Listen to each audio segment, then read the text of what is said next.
제가 운영하는 설렁탕집에서 일하는 어린 알바가 주방에서 육수를 끓이던 저에게 떨리는 목소리로 말했습니다. 사장님, 버리는 뼈 좀 얻을 수 있어요? 어디다 쓰려고 그러냐고 물었더니 그 아이가 잠시 머뭇거리더니 조용히 대답했죠. 그 말에 주방이, 아니 식당 전체가 순간 조용해지더니 어느새 눈시울이 붉어진 손님들까지 하나둘씩 고개를 숙였습니다. 저 역시도 코끝이 찡하고 눈물이 흐르는 것을 막지 못했고요. 젊었을 땐 정말 몸 부서져라 일만 했는데 그때의 제가 생각나서요. 장사에 대해 아무것도 모르던 제가 남의 식당에 들어가 밑바닥부터 시작했죠.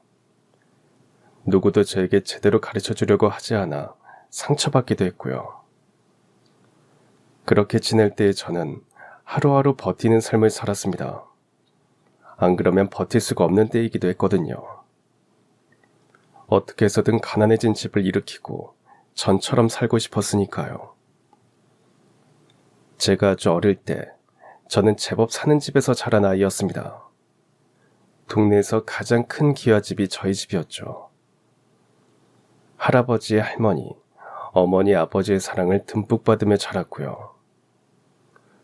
해보고 싶은 것, 못 해본 적이 없었던 것 같아요. 집안의 장손이자 외아들인 저를 할아버지께서 매우 아끼셨거든요. 할아버지께서는 작은 공장을 운영하셨는데 아버지도 그 공장에서 일을 하셨죠. 매일 두 분이 함께 출근하셨다가 함께 퇴근하셨고요. 할머니와 어머니는 마당 한켠의 장독마다 가득 장을 채우시고 몇 끼니 한 상 가득 부족함 없는 상을 차려주셨습니다. 그 중에서 제가 제일 좋아했던 음식이 설렁탕이었기에 할머니는 한 달에 한 번은 곰탕이나 설렁탕을 끓여주셨어요. 한여름에도 마당에 불을 피워 뜨끈한 설렁탕을 주시곤 하셨죠. 혹여나 제가 몸이 축나지는 않을까 걱정을 하시면서요. 그랬던 저희 집이 어려워진 건 할아버지가 돌아가시면서였어요. 할아버지가 주무시다가 심장마비로 갑자기 돌아가신 후 모든 게 조금씩 흔들리기 시작했던 거죠. 가족 중 누구도 할아버지처럼 중심을 잡아주는 사람이 없었으니까요. 할아버지께서 집안 살림부터 큰 결정까지 전부 손수 챙기셨던 겁니다. 그러다 보니 집안의 중심이었던 할아버지께서 황망히 돌아가시고 남은 가족들은 방향을 잃고 우왕좌왕하기만 했습니다. 아무것도 몰랐던 거죠. 아버지는 할아버지에게 기대어 사셨던 건지 할아버지가 돌아가시고 아무것도 하지 못해 모든 게 흔들리더라고요. 할머니 어머니는 그럼에도 아버지를 믿고 기다리셨습니다. 그래도 우리 장남이 어깨 넘어 배운 게 있는데 곧 괜찮아질 게다.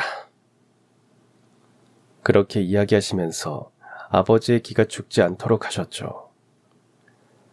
하지만 무엇보다 가장 큰 문제는 할아버지 명의로 되어 있던 땅과 집, 사업체들이었습니다.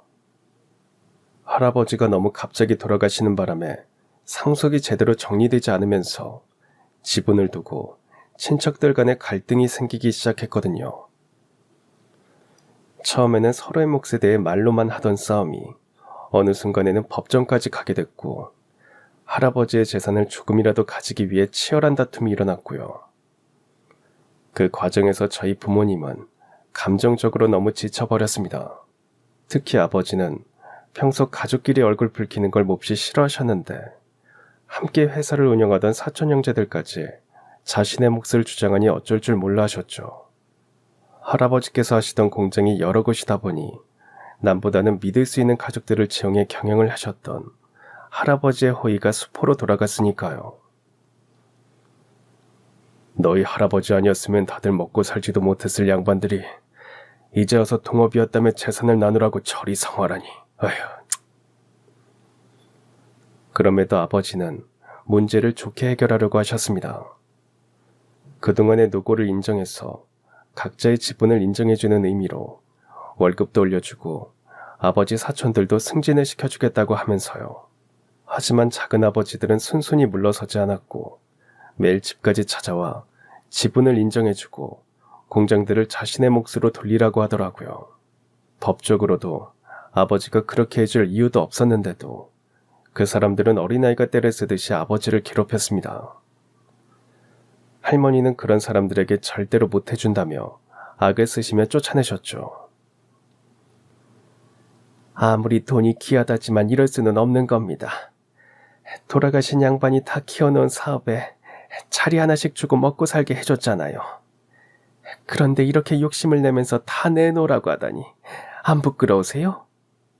그 사람들에게는 할머니의 그런 말도 소용이 없더라고요. 할아버지가 살아계실 때는 선물을 사오고 공손했던 그들의 얼굴이 아버지 멱살을 잡고 고성을 지르며 인상을 쓰는 얼굴로 바뀐 채로 말했죠. 처음에 형님이 사업체 차린 건 맞지만 그동안 우리 없었으면 공장이고 뭐고 돌아갔겠어요? 그랬으면 이제라도 우리 집은 인정해주는 게 맞지 않아요? 형님 살아계실 때 다 약속이 되어 있었다니까요. 하지만 그것은 명백히 거짓말이었습니다. 할아버지가 생전에 저에게 항상 그러셨거든요. 우리 장손, 이 할애비가 너희 아버지랑 너에게 남겨주려고 이렇게 열심히 사는 거다. 그러니까 공부 열심히 해. 할애비 사업 다 물려받으려면 똑똑해야 하니까. 그랬기에 당연히 친자인 아버지 명의로 넘어가는 것이 맞았죠. 하지만 작은 할아버지들은 속였다느니 형 죽자마자 다 꿰찼다느니 뒤에서 온갖 말을 퍼뜨리고 다녔습니다. 그것도 모자라 그중 한 분은 아버지가 거래했던 하청업체에 연락해선 그 사람 이제 끝났다. 돈 받을 생각하지 말라는 말까지 흘렸고요. 그런 그들을 달래려 자존심까지 구기며 참아야 했던 시간이 아버지를 점점 말없이 무너뜨렸던 것 같습니다. 사정이 급했고 집안을 지켜야 한다는 생각 하나로 일을 맡으셨지만 그들의 횡포는 가실 줄 몰랐고 나중에는 더 큰 일이 벌어졌거든요. 몇몇 업체는 실무자였던 그들의 말을 믿고 계약을 끊기까지 하면서 공장 가동에 차질이 생기게 되었던 거죠. 심지어 공장에서도 일을 하지 않고 소리를 지르며 행패를 부리는 바람에 오래도록 일하던 근로자들이 줄줄이 퇴사했고요. 누가 봐도 가족이 아니라 원수처럼 구는 행동이었죠. 그 모든 상황을 아버지는 꿋꿋이 감당하셨어요. 집안을 지켜야 한다는 생각 하나로요. 하지만 그렇게 무너진 구멍은 점점 커졌고 그 구멍을 메워보려던 아버지는 서서히 무너지셨습니다. 계약도 파기되고 일할 사람도 없는 공장이 제대로 굴러갈 리가 없었고 기존에 진행하던 일들까지 못하게 되니 몇 억 단위의 빚까지 떠안게 되었으니까요. 결국 동네에서 제일 크던 저희의 기와집은 법원 경매에 넘어갔고 저희 가족은 하루아침에 월세방으로 이사해야 했습니다. 일이 그 지경이 되니 매일 찾아오던 그 사람들은 더 이상 오지 않더군요. 누구에게도 이익이 되지 않은 그 싸움으로 인해 아버지는 모든 것을 잃고 마음도 잃으신 듯 아무 표정이 없어지셨고요. 월세방으로 이사하던 그날 할머니가 하신 말이 아직도 귀에 생생해요. 부끄럽다. 너희들한테 이런 모습 보이게 돼서 미안하다. 그래도 어쩌겠니? 다시 시작한다는 마음으로 부딪히고 살아봐야지. 다시 시작하면 돼, 애비야. 그러니 힘내라. 할머니는 그렇게 말씀은 하셨지만 이삿짐 정리하던 중에 쓰러지셨어요. 그런 할머니를 제가 업고 병원까지 모시고 갔고요. 의사 선생님께서는 스트레스성 위궤양이라며 며칠 입원도 하라고 하셨죠. 하지만 할머니는 병원비가 걱정되셨는지 약만 달라고 하시고는 제 손을 잡고 집으로 향하셨습니다. 그 뒤로 집안 분위기는 완전히 달라졌고요. 항상 손님으로 북적였고 늘 웃음이 가득하던 집이 조용해진 것은 물론이고 김치뿐인 밥상 앞에 앉아 다들 말없이 고개만 푹 숙인 채로 식사했죠. 겨우 중학생이었던 저도 어른들처럼 마음이 무거웠어요. 그저 집에 짐이 되지 않으려고 했었고 괜찮은 척 해야 했죠. 그랬던 저였지만 그러면서도 그리운 맛이 있더라고요. 할머니가 정성을 들여 끓여주시던 설렁탕이 먹고 싶었죠. 하지만 그때 저희 형편에 잡혀라도 살 형편은 아니라는 걸 알았기에 김치만 있어도 밥 한 그릇을 비우곤 했습니다. 그런 저를 보며 할머니와 어머니는 안타까워하셨고요. 그러다 어머니가 외가에 가서 돈을 좀 빌려오셨어요. 아버지의 사업이 잘 되지 않자 혹시나 불똥이 튈까 싶었는지 어머니의 연락도 받지 않던 외삼촌을 직접 찾아가셨더라고요. 일단 그 돈으로 저 고등학교 입학 준비도 하시려고 그러신 거죠. 그러면서 시장에 들러 뼈와 고기를 사오신 겁니다. 그날 그렇게 끓여주신 설렁탕을 저는 잊을 수가 없습니다. 그때 그 설렁탕이 어머니와 할머니가 끓여주신 마지막 설렁탕이었으니까요. 며칠 뒤 모든 것을 잃고 씨름하던 아버지는 그래도 정신 차리고 일자리를 구하시겠다고 나가셨다가 돌아가셨거든요. 어리석은 선택을 하시고 만 거죠. 아버지까지 그렇게 돌아가시니 상심이 크셨던 할머니는 쓰러지셨고 어머니는 그런 할머니와 저를 챙기기 위해 일을 시작하셨습니다. 식당에 나가 주방에서 일을 하셨는데 자리 보존하신 할머니를 모셔야 하니 일할 수 있는 시간이 길지 않아 돈을 많이 벌지는 못하시더라고요. 원래도 여리여리 하시던 어머니는 점점 더 말라가시는 게 눈에 보였죠. 그래서 저는 고등학교 1학년을 마지막으로 학교를 그만두었습니다. 그리고 학교 대신 식당에 나가 일을 배우기 시작했죠. 어머니는 그럴 수 없다고 하셨지만 제가 고집을 부렸어요. 어머니, 이제 이 집 가장은 저입니다. 공부는 형편 좋아지면 해도 돼요. 어머니는 할머니 간호하시는 것만으로도 힘드시잖아요. 어머니는 제 고집을 꺾지 못하셨고 할머니를 돌보셨습니다. 물론 간간히 나가서 일을 하시기도 하셨지만 할머니의 병환이 더 위중해지면서 그 곁을 떠나지 못하게 되셨고요. 제가 다른 일을 하지 않고 식당에 나가 일을 하기로 한 건 목표가 있었기 때문이었습니다. 할머니가 끓여주시던 설렁탕 맛을 그대로 내는 가게를 열고 싶었거든요. 푸짐하고 진한 설렁탕 한 그릇이면 행복했던 어린 날의 제 모습처럼 식당을 찾은 손님들도 행복해지는 모습을 보고 싶어서요. 그렇게 해서 사람을 행복하게 하는 식당을 열면 저희 집도 다시 행복해질 거라는 막연한 동화 같은 상상도 있었고요. 하지만 아무것도 가진 게 없는 어린 저를 반기는 곳은 없었습니다. 무시하고 잔심부름이나 시키면서 월급도 안 주려는 사장님도 많았죠. 월급을 주기 싫어 이런저런 누명을 씌워 쫓아내는 사장님도 있었고요.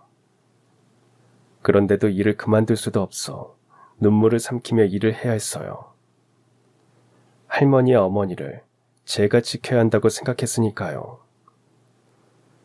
학교까지 그만두고 시작한 일이니만큼 목표를 이룰 때까지 해내야 했죠. 저희 지역에서 일해보지 않은 식당이 없을 거라는 농담을 할 정도로 여러 식당을 전전하다 보니 나름 수단이 생겼습니다. 더 이상 얕잡아 보이던 어린아이가 아니었으니까요. 시간이 흐르고 저도 나이가 들어 군대도 다녀와야 했고요. 제가 군대에 들어가고 얼마 뒤 할머니가 돌아가셨죠. 제대를 하고 나서는 그동안 고생하신 어머니를 호강시켜드리겠다고 약속을 하면서 둘이 얼마나 많이 울었는지 몰라요. 어머니와 저 그렇게 단둘이 남았다는 게 그제야 실감이 나더라고요. 어머니는 제가 군대에 있는 동안 일을 많이 하셨는지 통장을 내놓으셨죠. 이 돈을 종잣돈으로 식당 차리는 데 보탰어. 무슨 식당이 됐건 엄마가 도와줄 테니까. 그리 많은 돈은 아니었지만 그 순간 너무 든든했습니다. 군대 가기 전까지 제가 드린 월급을 아끼고 제가 군대 간 사이 어머니가 직접 일하시면서 아낀 돈이 그렇게 모인 게 좋기도 했고요. 제가 조금만 더 열심히 해서 돈을 모은다면 생각보다 더 일찍 목표했던 식당을 차릴 수도 있겠다 싶은 희망도 생겼죠. 그 목표와 희망으로 조금 더 노력할 수 있었습니다. 그리고 몇 년 뒤 저는 정말 꿈꾸던 설렁탕집 간판을 걸었고요. 힘들게 문을 연 식당이다 보니 뭐 하나 대충 넘어가는 법 없이 일했죠. 매일 새벽에 일어나 육수 끓이면서 제가 찾던 맛을 연구했어요. 혼자서 고기도 여러 방법으로 썰어보고 국물을 모닝커피 마시듯이 마셨고요. 맛을 찾기 위해 늘어놓은 그릇을 설거지할 때는 콧노래를 부르기도 했습니다. 그리 크지 않은 식당이었지만 누구보다 잘해내고 싶었고 일하는 게 즐거웠거든요. 어머니는 그런 저를 도와 설렁탕에 어울리는 겉절이와 석박지를 만들어 주셨고요. 그렇게 어머니와 제가 힘을 합쳐 일하는 게 좋았습니다. 몇 년을 버티고 또 버티니 단골도 생기고 인심도 좀 얻었습니다. 입소문이 난 덕에 가끔은 설렁탕 국물이 다 팔려서 더 이상 손님을 받지 못할 정도로 장사가 잘 되는 날도 있었죠. 형편이 조금 편해지면서 지금의 아내를 지인의 소개로 만나 결혼했습니다. 아들 하나와 딸 둘을 낳고 행복한 가정을 꾸렸죠. 아내는 좋은 사람이었기에 어머니와도 잘 지내주었어요. 덕분에 저희 집에는 고부 갈등 없이 한 집에서 살 수 있었습니다. 제가 30대 후반에 차린 식당을 시집 오는 순간부터 함께 키워가면서 아이들 키우고 어머니를 모셔준 아내를 저는 여왕님 모시듯이 모셨고요. 그러다 지금까지 장사하고 있는 가게로 자리도 옮기게 되었죠. 시장과 역사에 있는 공터였던 곳에 저희에게 맞춤인 가게를 지었거든요. 그렇게 되기까지 18부터 40년 동안 일만 했지만 뿌듯했습니다. 땀을 뻘뻘 흘리며 설렁탕을 배부르게 드시는 손님들 표정도 좋았고요. 점점 느는 손님들 덕분에 점심시간과 저녁시간에는 아르바이트를 쓰게 됐어요. 그때 만난 그 아이 이름이 서진이었습니다. 아르바이트 구함이라는 글을 봤다며 처음 가게로 면접을 보러 왔을 땐 키도 작고 너무 말라서 걱정이 될 정도였죠. 하지만 눈빛이 참 반듯한 아이더라고요. 고등학생이라 저녁 타임에만 일하고 싶다고 말하는 목소리도 또렷했죠. 그 모습에 뭔가 막연히 이 아이는 믿고 맡겨도 되겠다는 생각이 들더군요. 저희 아이들 또래라 마음이 같던 것 같기도 합니다. 그래서 아이가 할 수 있는 근무 시간도 짧은데 그 아이를 뽑았어요. 처음엔 단순히 성실하고 착한 아이라고만 생각했습니다. 아이는 그런 제 기대에 부응이라도 하듯 정말 열심히 하더라고요. 학교에서 바로 오는 바람에 교복을 입고 가게에 와서 일하는 옷으로 갈아입고 나면 조금도 꾀를 내지 않고 일했어요. 작은 체구에 설렁탕 뚝배기가 무거울 텐데도 능수능란하게 해냈죠. 그런 아이가 기특해 일부러 오자마자 밥부터 먹이고 일을 하게 했습니다. 사람이 일을 하려면 밥심이 중요하니까요. 저희 아이들에게도 무조건 밥부터 잘 먹이려고 했거든요. 그러던 어느 날이었죠. 가게를 마감하고 문 닫고 나오는데 서진이가 걸어가는 모습이 보이더군요. 그런데 버스 정류장을 지나쳐 앞만 보고 걷는 겁니다. 그날 굉장히 추운 날이었는데 얇은 겉옷만 입은 채로 말이죠. 서진이네 집이 저희 가게에서 내정거장 정도는 가야 있는 동네라 제가 면접 볼 때 물었던 게 생각나더군요. 집이 먼데 늦은 시간에 마치는 거 괜찮겠어요? 그 기억이 떠오르면서 걱정 어린 생각도 들더군요. 이 시간에 설마 걸어가는 거야? 그 생각이 들자마자 가는 곳까지 차를 태워주려고 서둘러 쫓아갔더니 서진이는 인기척도 못 느낀 채 입으로 영어 단어를 중얼거리면서 걷고 있었습니다. 차비 아끼려고 운동 삼아 걸어서 출퇴근한다더니 진짜였더군요. 걷는 시간도 허투루 그냥 안 보내고 영어 단어를 외우면서 걷는 모습을 보니 마음속에서 짠한 마음이 느껴지더라고요. 그런 서진이를 불러 세우니 아이는 놀랐는지 눈이 동그래져서 돌아보더군요. 가자, 차 태워줄게. 이 추위에 어떻게 걸어가니? 처음에는 그런 제 제안을 거절하던 서진이는 이내 저를 따라 차에 탔습니다. 차에 타면서도 몇 번이나 고맙다고 인사하는 모습이 기특하기도 하더라고요. 저희 딸들은 가끔 꾀가 나는지 버스 정류장 한 정거장 거리도 태워달라고 하거든요. 그런데 늦은 시간 아르바이트를 마치고 버스도 타지 않고 단어를 외우는 게 대단해 보였죠. 그래서 괜히 말을 붙여보려고 물었습니다. 영어 단어 외우는 것 같던데 공부 열심히 하네? 공부해서 꼭 대학 가려고요. 저희 할머니 소원이셔서요. 그 말을 듣는 순간 뭔가 마음이 찌르듯 울리더라고요. 할머니 소원이란 말이 왠지 모르게 울컥하는 게 느껴졌습니다. 보통 또래 아이들이라면 내 꿈, 내 미래 같은 말을 먼저 꺼낼 법도 한데 이 아이는 자신보다 먼저 할머니를 떠올리는구나 싶어서요. 그리고 돌아가신 할머니께서 저를 지지해 주셨던 기억이 났죠. 할머니가 많이 챙겨주시나 보네. 네, 항상 저한테 잘해주시고 많이 아껴주세요. 그렇게 말을 하면서 아이는 살짝 웃어 보였는데 그 미소 너머에 말하지 않은 사정들이 숨어 있는 것 같았어요. 어쩐지 그 눈빛이 조금 쓸쓸해 보이기도 했고요. 그래서 저는 더 묻지 않았습니다. 아이가 분명 나름대로 이유가 있어서 말을 아끼는 거겠지 하면서요. 꺼내기 어려운 이야기가 있을 수도 있고요. 그저 아이가 내릴 때 염려를 담아 말했습니다. 그래, 추운 날엔 버스 타. 아끼는 것도 좋지만 감기 걸리면 더 손해야. 네, 사장님. 오늘은 덕분에 따뜻하게 왔습니다. 고맙습니다.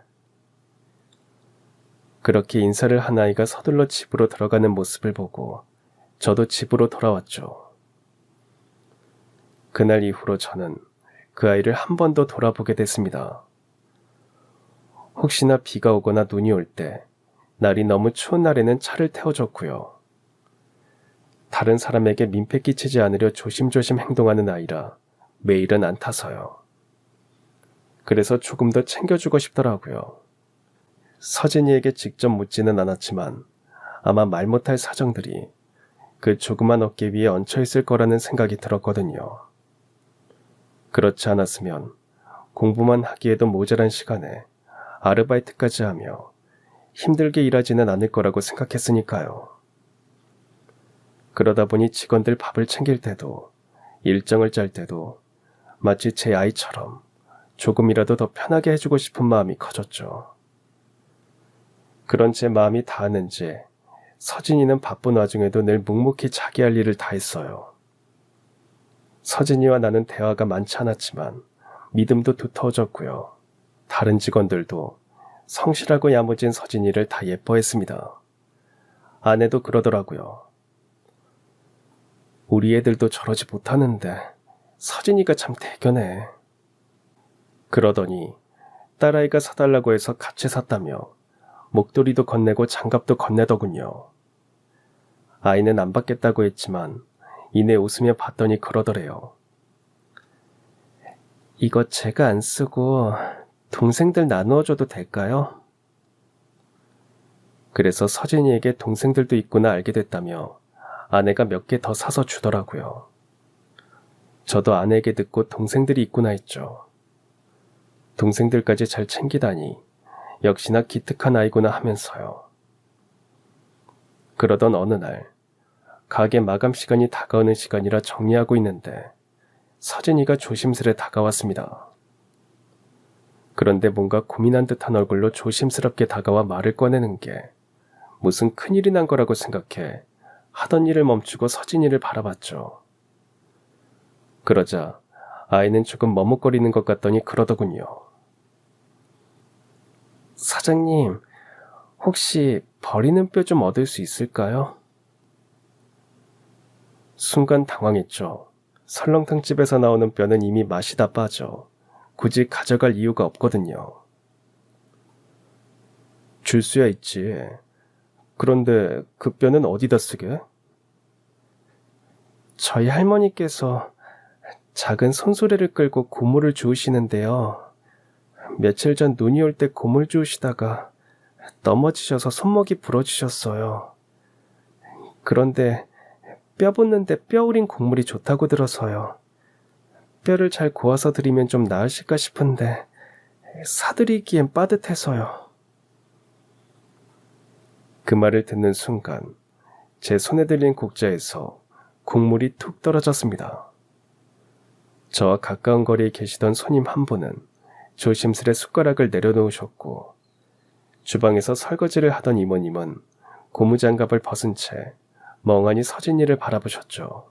그 작은 재구로 웃는 얼굴을 하고 그 모든 걸 꾹꾹 눌러담고 살았을 아이의 고충이 사람들 눈에 제대로 보이기 시작한 거였던 겁니다. 그런 시선 때문인지 서진이는 여전히 고개를 숙이고 서 있었어요. 자신이 무슨 큰 잘못이라도 한 듯 말이죠. 그 모습이 너무 조심스러워 보여 더 마음 아프게 느껴졌습니다. 그 뼈를 가져가려는 게 편찮으신 할머니 드시게 하려고 사드리기엔 빠듯해서요라며 고개를 숙이는 아이를 보니 가슴이 먹먹해졌거든요. 그때 제 마음이 참 많이 저렸습니다. 생각나더라고요. 동네에서 손꼽히던 잘 살던 집이었던 저희 집이 어느새 없는 집으로 바뀌고 제가 누구보다 빨리 세상 물정을 배워야 했던 그때가요. 그래서였을까요? 그 어린아이가 버리는 뼈를 달라고 했을 때 그때의 제가 떠오르더라고요. 어린 나이에 무엇을 위해 그렇게까지 참고 견뎌야 하는지를 저는 너무나도 잘 알고 있었으니까요. 저는 그런 아이를 돕고 싶다는 생각에 무턱대고 그동안 혹시나 했던 질문을 해버렸습니다. 너 할머니랑 동생들이랑 네가 번 돈으로 살아? 네, 할머니랑 초등학생 두 동생과 함께 살고 있어요. 제가 첫째라서 생활비와 할머니 병원비, 동생들 학원비를 책임져야 해요. 그런데 학교 다니느라 풀타임으로는 일할 수 없으니 넉넉하진 않아요. 그 말을 들은 식당 안에 있던 모두는 말없이 서진이를 바라볼 수밖에 없었습니다. 식당 안은 잠시 숨소리 하나 들리지 않을 만큼 조용해졌습니다. 안 그래도 손님이 많이 빠진 후라 조용했던 식당 안이 더욱 적막하게 느껴질 정도였죠. 그날 그렇게 시작된 대화로 저는 서진이의 사정을 조금 더 알게 됐습니다. 말수 적던 아이가 조심스레 입을 열었을 때 그 안에는 어린 나이에 감당하기엔 너무 무거운 삶의 무게가 담겨 있었더라고요. 서진이는 아직 중학생도 되기 전 아버지를 먼저 하늘로 떠나보냈다고 하더군요. 그 후 어머니는 돈을 벌어올게라는 말을 남기고 아이들을 할머니께 맡긴 채 집을 나간 후로 다시는 돌아오지 않으셨답니다. 남겨진 서진이에게는 어린 동생 둘과 연로한 할머니가 있었고요. 그래서 해가 질 무렵이면 저희 가게로 와서 교복을 벗고 유니폼으로 갈아입은 채 아르바이트를 해야 했던 겁니다. 서진이는 매일 저녁 5시부터 밤 11시까지 꼬박 6시간씩 저희 가게에서 아르바이트를 했습니다. 한참 친구들과 놀고 공부하며 꿈을 키워야 할 시기에 서진이는 피곤함을 이겨내며 하루를 버텼고요. 가끔은 매장 직원 식사로 나온 반찬을 조심스레 바라보다가 이거 혹시 조금 싸가도 괜찮을까요? 하고 묻던 아이의 말이 이해됐죠. 단순히 반찬이 입에 맞아 더 먹고 싶은 마음일 거라고 생각했었는데 그런 사정이 있었던 겁니다. 그 반찬 한두 가지라도 동생들과 할머니와 함께 한 끼를 나누고 싶었던 거였겠죠. 서진이는 자신보다 가족을 먼저 생각하는 따뜻한 마음을 가진 아이였던 거였고요. 그 작고 여린 어깨에 지어진 책임과 삶의 무게를 생각하니 마음이 뭉클해졌습니다. 그런데도 서진이는 항상 밝게 웃으며 일을 했다는 사실이 짠하면서요. 식당 계산대에서 서진이의 이야기를 듣던 아내는 조용히 주방 쪽으로 다가와 국자 하나를 들고 진하게 우려낸 사골 국물을 한 그릇 정성껏 떠냈습니다. 그리고는 말없이 그릇을 서진이 앞으로 내밀었죠. 이거 할머니께 갖다 드려. 따뜻할 때 드시면 몸도 좋아지시고 속도 좀 풀리실 거야. 그 말을 들은 서진이는 한참 동안 아무 말도 하지 못했습니다. 그러다 눈가가 붉어지더니 작게 고개를 숙이며 감사하다고 말하더라고요. 그리고 이모님 중 한 분은 손에 들고 있던 고무장갑을 벗으며 다가오더니 서진이 어깨를 토닥이며 말하시더라고요. 서진아, 너 정말 대단한 애구나. 나도 우리 손주 키워서 아는데 그 어린 나이에 어떻게 그렇게 든든하냐. 네 할머니가 얼마나 고마워하시겠니. 그러고 났더니 단골 손님 중 한 분은 지갑을 꺼내셔서는 조심스럽게 10,000원짜리 몇 장을 꺼내어 서진이 손에 들려주시더군요. 이거 받아. 작은 도움이라도 되고 싶어. 동생들 학원비에 보태. 서진이는 그 돈을 보며 한사코 고개를 젓고 받지 않으려 했지만 그 손님의 말이 마음을 붙들었습니다. 고맙다는 말만 해줘. 내가 지금 그 말이 듣고 싶어서 주는 거니까. 정말 감사합니다. 절대 헛되이 안 쓸게요. 그리고는 얼른 눈물을 닦으며 주방 쪽으로 향하더니 아내가 건넨 설렁탕을 담은 봉지를 조심스럽게 가지고 옷을 갈아입으러 가더군요. 저는 그런 아이가 옷을 갈아입고 나오기를 기다렸다가 다가가 말했습니다. 오늘은 이만큼만 가져가고 내일 더 사줄 테니 가져가. 집에 가서 할머니께 잘 데워서 드려. 금방 나으실 거야. 사장님 감사합니다. 꼭 보답할게요. 그 순간 식당 안에 있던 사람들 모두가 느꼈습니다. 이 아이가 얼마나 어른스러운 마음으로 세상을 살아내고 있는지를 말이죠. 그리고 그 마음 하나가 저희 설렁탕집 안에 조용하고도 따뜻한 파문을 만들어내고 있다는 것을요. 아내는 뒤로 돌아 눈물을 훔쳤고 저도 모르게 목이 뜨거워졌습니다. 서진이는 그렇게 조심스럽게 문을 열고 나갔고 문이 닫힌 뒤에도 그 아이의 따뜻한 마음은 식당 안 구석구석을 맴돌고 있더라고요. 아무도 말하지 않았지만 그날 저녁 설렁탕 한 그릇 한 그릇이 평소보다 더 뜨겁고 짭짤하게 느껴졌습니다. 마치 모두가 마음속으로 서진이와 그 가족을 응원하고 있었던 것처럼 말이죠. 그리고 그날 이후 저는 기회가 될 때마다 서진이 손에 약간의 용돈을 조금 쥐어주며 말했습니다. 앞으로는 저녁엔 내가 태워다 줄게. 그래야 집에 얼른 가서 할머니 돕지.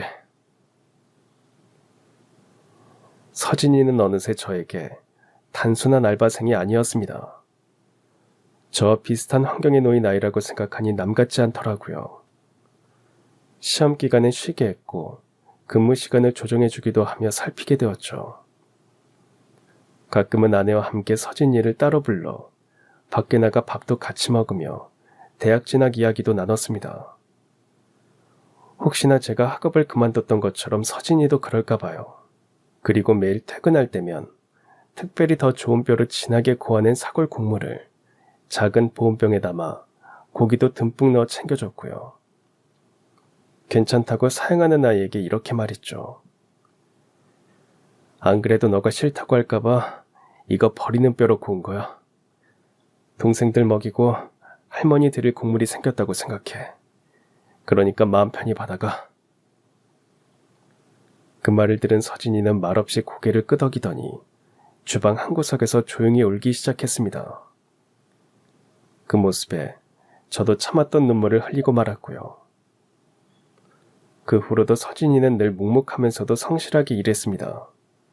그러면서도 늘 웃으며 인사했어요. 감사합니다. 덕분에 할머니가 많이 좋아지셨어요. 가끔은 힘들지 않냐고 묻는 저에게 서진이는 그러더군요. 저는 괜찮아요. 가족이 있어서 버틸 수 있어요. 그 말에 오히려 제가 위로받는 기분이 들더라고요. 그래서 저는 서진이를 더 응원하게 되었습니다. 세상에 이런 아이가 있다는 것만으로도 아직은 따뜻한 봄 같다는 생각이 들었으니까요. 그리고 제가 어린 날 식당을 차리겠다는 포부로 견뎠던 시간들을 서진이는 겪지 않았으면 하는 바람도 있었던 것 같습니다. 그래서 저희 부부는 서진이와 그 가족들을 조금 더 가까이에서 돌보기로 마음먹었습니다. 아내는 그 다음부터 국물만 챙겨주지 않았죠. 부지런히 새벽 시장에 나가 싱싱한 채소며 고기며 필요한 것들을 사다가 아이들이 잘 먹을 수 있게 반찬을 몇 가지씩 정성껏 만들어 놓기 시작했어요. 어차피 반찬 준비하는 김에 좀 더 하면 되잖아요. 서진이네 식구들도 따뜻하게 한 끼 먹게 도와주는 거니까. 아내가 말은 그렇게 했지만 저는 알았습니다. 아내가 매일 더 일찍 일어나고 그 작은 반찬 하나도 신경 써서 만드는 걸 보면 그 마음속에 얼마나 큰 정이 들어버렸는지를요. 서진이가 일 마치고 갈 시간이 되면 아내는 조심스럽게 반찬이 담긴 통이며 국물이며 챙겨 보온 가방에 담아 건네주더라고요. 그럴 때마다 서진이는 두 손으로 공손히 받아들고 꼭 한 번 더 고개를 숙이며 인사했죠. 사장님, 사모님, 진심으로 감사합니다. 덕분에 할머니께서 많이 좋아지셨어요. 동생들도 살이 쪘고요.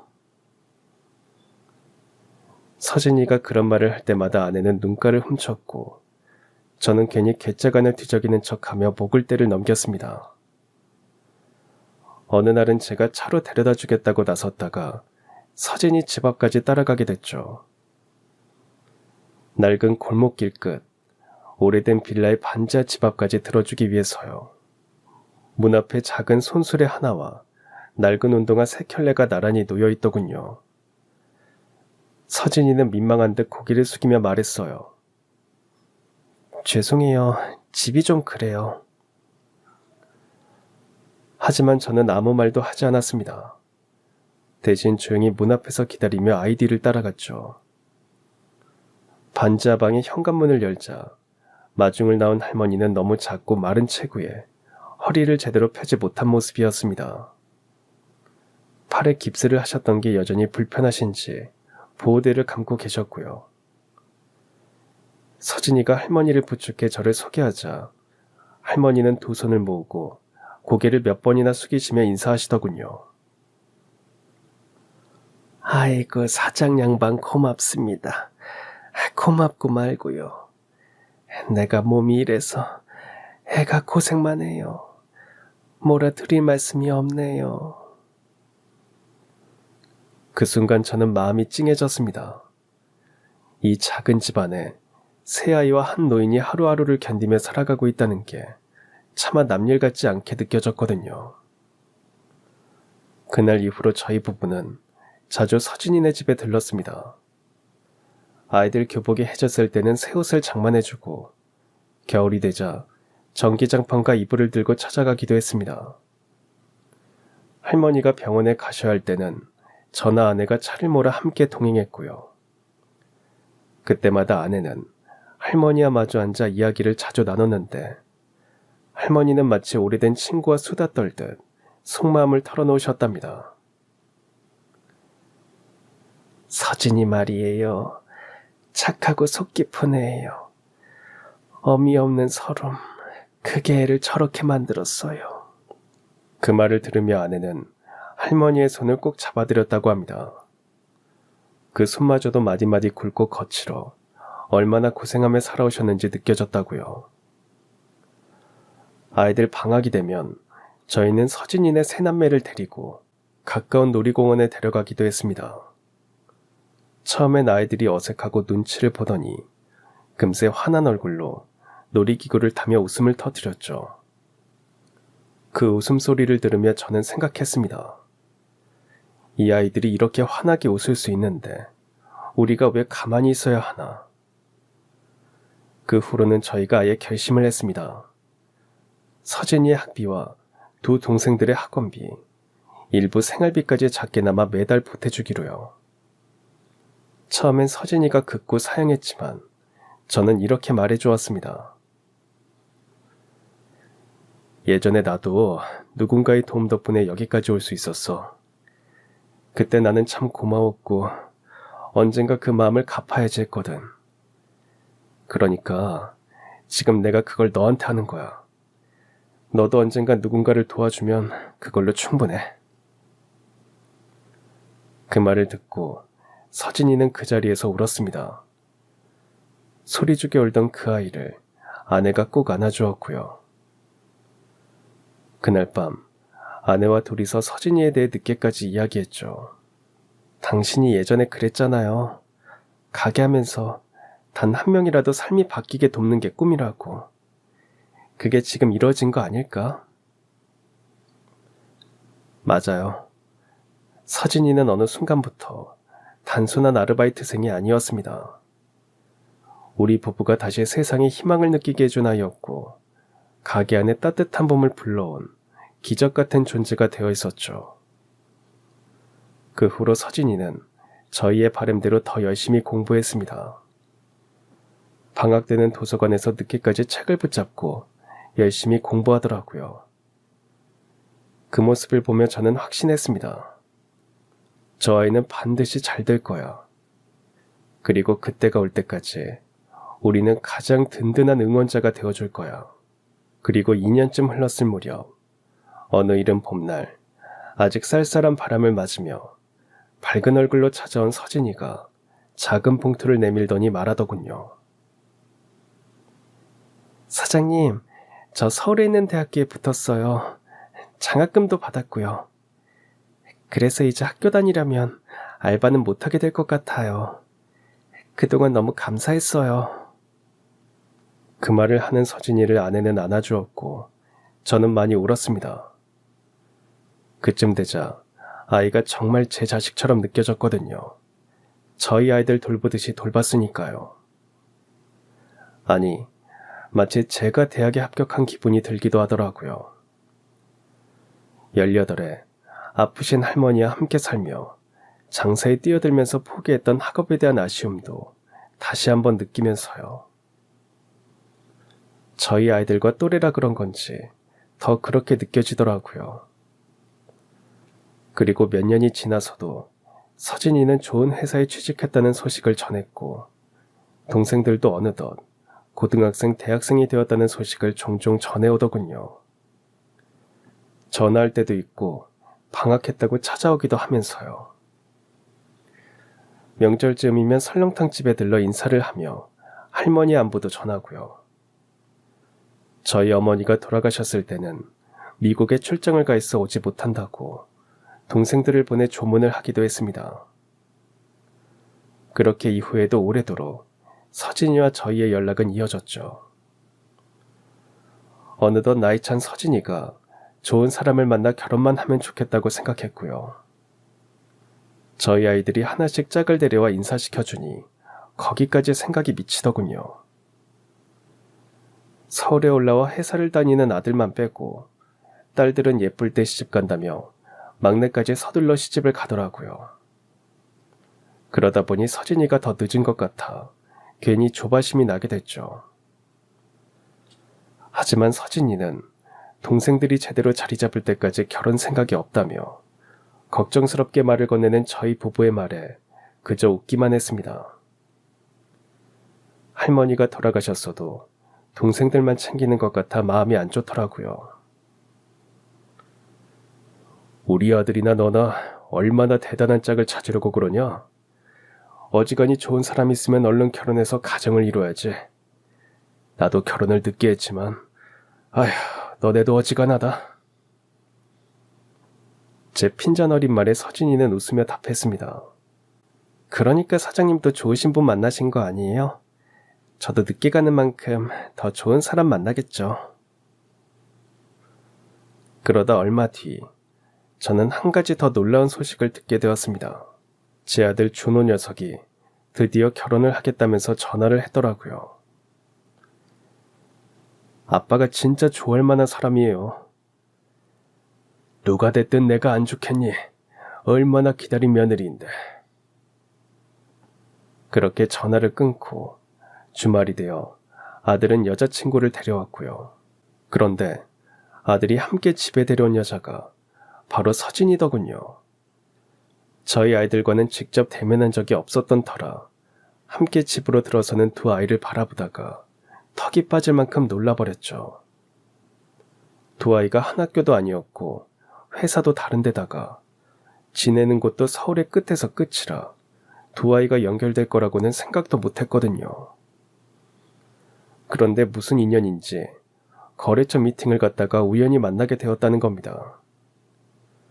두 회사가 함께 진행하는 프로젝트의 팀원으로 일하면서 정이 쌓였다고요.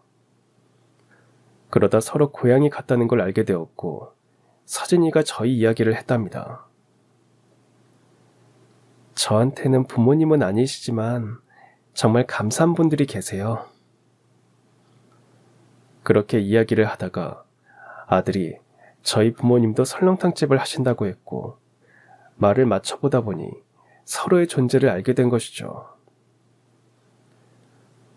아빠는 왜 그런 멋진 일을 하고 말을 안 했어요? 몰랐다가 서진이한테 듣고 부끄러웠잖아요. 사실 아이들을 만나지 않게 했던 건 아이들을 위해서였습니다.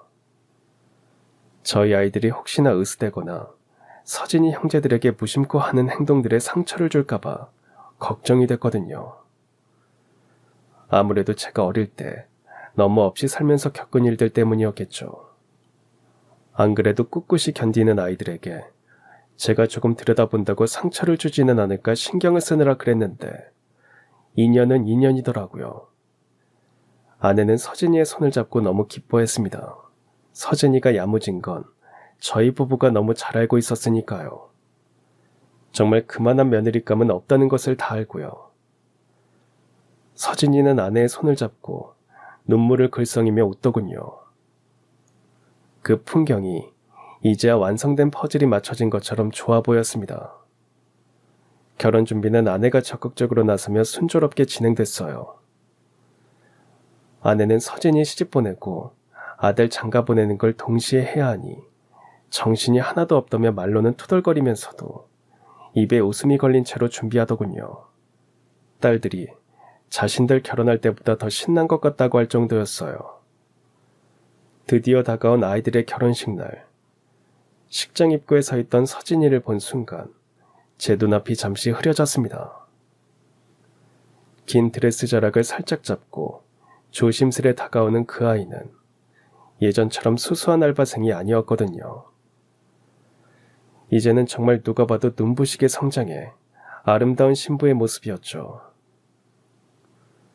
그런 신부의 손을 잡고 입장하는 저도 기쁜 마음이었고요. 서진이는 조용히 제 앞에 서더니 작은 목소리로 말했습니다. 사장님, 아니, 이제 아버님이라고 불러도 되죠? 그때 진짜 감사했어요. 덕분에 여기까지 왔어요. 이제는 가족이 되어서 너무 기뻐요. 순간 제 가슴이 벅차올랐습니다. 그 말을 듣는 순간 저는 아무 말도 하지 못한 채 서진이를 꼭 안아주었죠. 제가 이와여 이렇게 한 가족이 될 줄은 꿈에도 몰랐던 날들이 떠올라서요. 서진이가 제 아들놈이랑 사랑에 빠졌다는 걸 알았을 땐 솔직히 조금 놀라기도 했죠. 물론 좋은 쪽으로요. 제 아들놈도 그러더군요. 아버지, 서진이 아니면 안 될 것 같아요. 같이 있으면 제가 더 나은 사람이 되고 싶어져요. 그 말을 듣는 순간 저는 깊이 공감할 수밖에 없었습니다.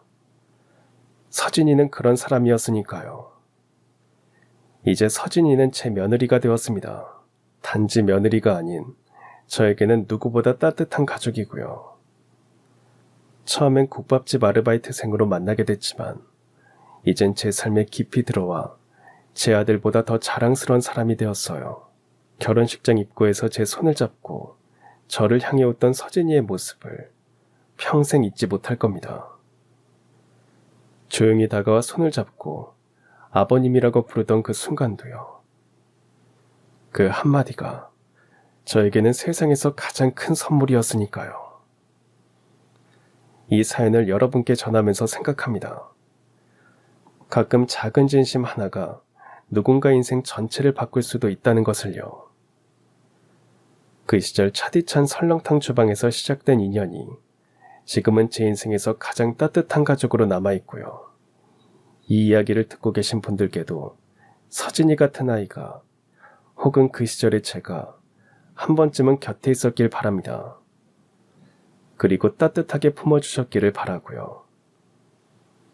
따뜻했던 그 시절의 인연을 지금도 감사히 간직하면서요. 이 이야기는 아직 끝이 아니라고 생각합니다. 어쩌면 이제 막 시작된 건지도 모릅니다. 서진이 앞날에 펼쳐질 따뜻한 미래, 그 길에 저희 부부의 정성과 응원이 함께하기를 진심으로 바라며 오늘도 저는 사골 국물을 정성스레 고아내고요. 이 국물 한 그릇이 누군가의 하루를 버티게 해주기를, 그렇게 말이죠. 그 따뜻한 진심은 지금도 제 가슴 깊이 남아 제가 살아가는 힘이 되어주거든요. 여러분도 누군가와의 소중한 인연을 떠올려 보시면 그 인연이 지금의 나를 만든 건 아닐까요? 그리고 언젠가 지금 당신의 작은 진심도 누군가 인생을 바꾸는 큰 선물이 되기를 바랍니다.